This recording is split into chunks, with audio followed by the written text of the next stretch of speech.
So we had two choices. We could either wait some 30 minutes to get on the shuttle, which might be more convenient to get to Mont Saint-Michel, or we could just walk 35 minutes. 35 minutes walk. I guess it is. And so you know our decision. We've all heard of Mont Saint-Michel. It's the kind of place that shows up in movies, bucket lists, and travel blogs. But nothing really prepares you for it. Out on the tidal flats at the edge of Normandy, it doesn't just rise, it looms. Built on rock, shaped by salt and prayer, its bones go back over 1,000 years. You look up and think about the monks who hauled themselves up these steps day after day. You think about pilgrims crossing the bay, risking the tide and the mud, chasing something bigger than themselves. And for a second, you stop thinking altogether, because the place gets quiet, even when it's full of people.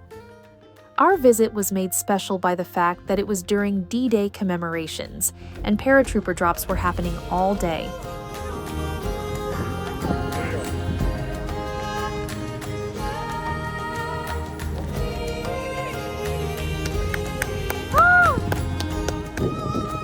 Wow, talk about a one-of-a-kind experience. And there's more to see.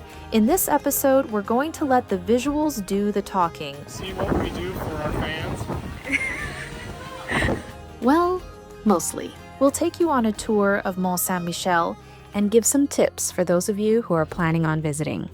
So sit back, relax, and enjoy the sights of Mont Saint-Michel, right here on Saving Castles.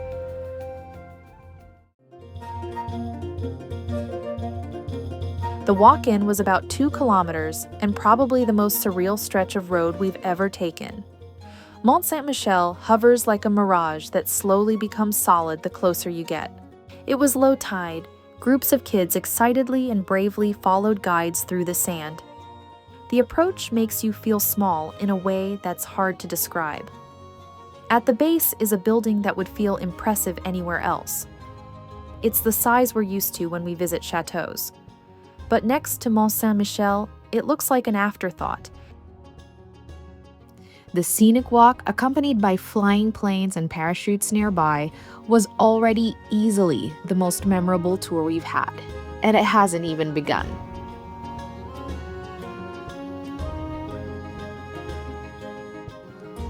You can never really have Mont Saint-Michel all to yourself, it being one of the most visited places in France and all.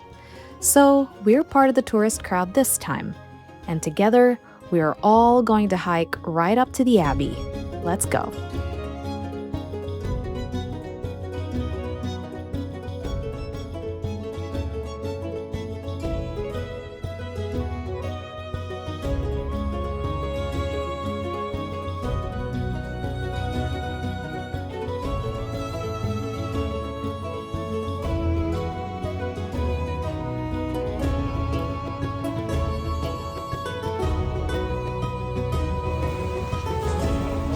Well, we got caught in the rain up here in Mont Saint-Michel, and we are seeking refuge underneath a tree.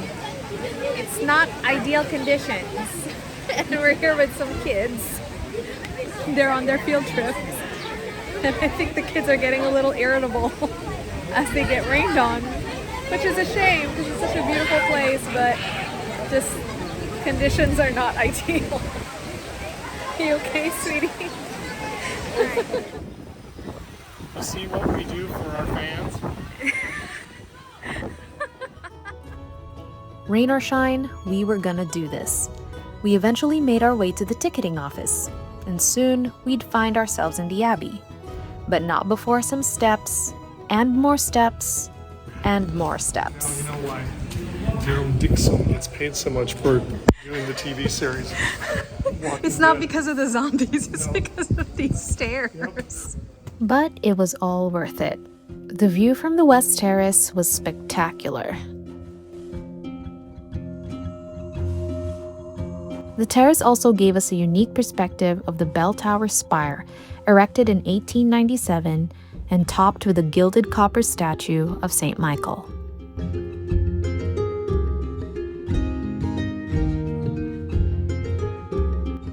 Work on the Abbey church began in 1023. It was built on top of the rock and rests partially on 4 crypts built into the slope. The Romanesque nave comprises 3 levels: arcades, galleries, and high windows, and has always been topped by a framework.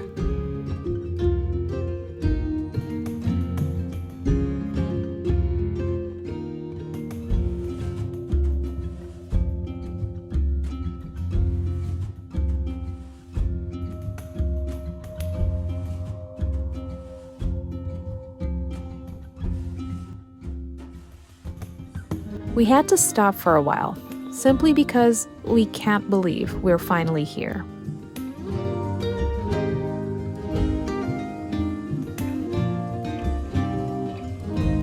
The tour continues with the Gothic cloister. These galleries, which allowed people to move between different buildings, were also used for prayer and meditation, and processions were held here to mark religious festivals. The central bay to the west is open to the sea and should have provided access to a chapter house that was never actually built. The galleries of the cloister were framed so as to make them lighter, while a double row of slightly offset columns offers ever-changing perspectives.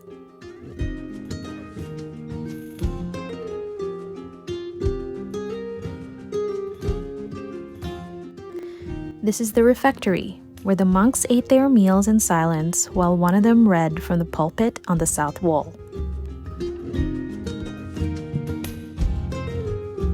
You want to go in here?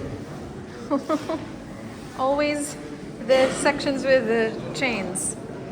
Yeah. These are the places you want to wander into. These are the best places. We'll walk over here. Come on. All right.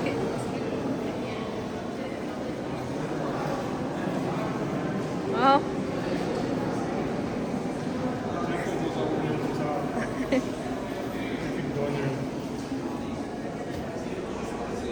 woo! That's high up, isn't it? This is the Salle des Hôtes. This magnificent Gothic room was used for hosting kings and noblemen.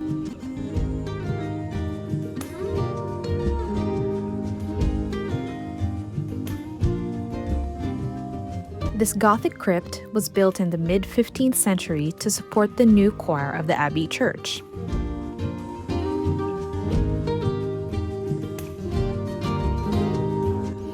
Next to it is St. Martin's Crypt, a Romanesque crypt that was built shortly after the year 1000.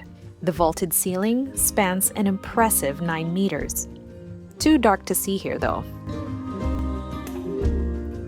A small passageway leads to the huge wheel that occupies the former monks' ossuary. It was installed in 1818 to bring up food for the inmates housed at the abbey. This works just like a hamster wheel, but with 2 humans walking inside it. This was used to crane up supplies to Mont Saint-Michel, and also said to be capable of lifting up a load of up to 2 tons.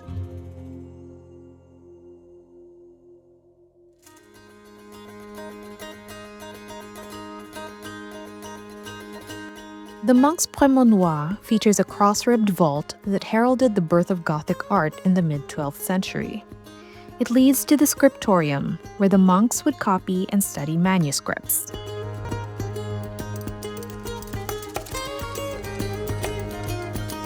As far as what's open to the public, you've seen most of it here. But from the size of this abbey, we've probably only toured a fourth of it, if that. There were little corners and pockets that guidebooks don't explain. And then there's this big jump. And then there's a door And then up there's there. more steps, and it goes all the way up to that door. And sometimes, those details are best left admired. Getting to Mont Saint-Michel needs preparation. If you're driving, we recommend parking by parking 10 or 11 because they are closest to the shuttles. The shuttles can get you to Mont Saint-Michel and back. It's roughly a 20-minute drive. You can either do that or walk 35 minutes on the 2-kilometer path like we did. And if you visit during D-Day, you might get views like this.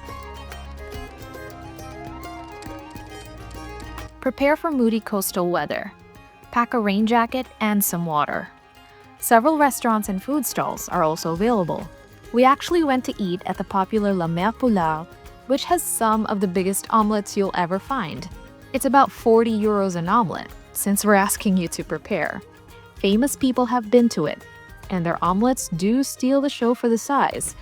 But if you ask me, I'd rather you enjoy their farmhouse chicken instead. Most tourists come for the omelet, but you don't see the locals having much of that. Do with that information what you will. Mont Saint-Michel is a day trip, and a site you'd go back to again and again.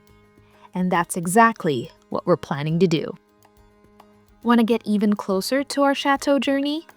Join our Royal Access membership for exclusive behind-the-scenes content, early access to videos, and members-only live chats with us. Simply click the join button below, or if you're on iOS or Apple devices, check the membership link in the description. Thanks for going on this adventure with us. Until next time.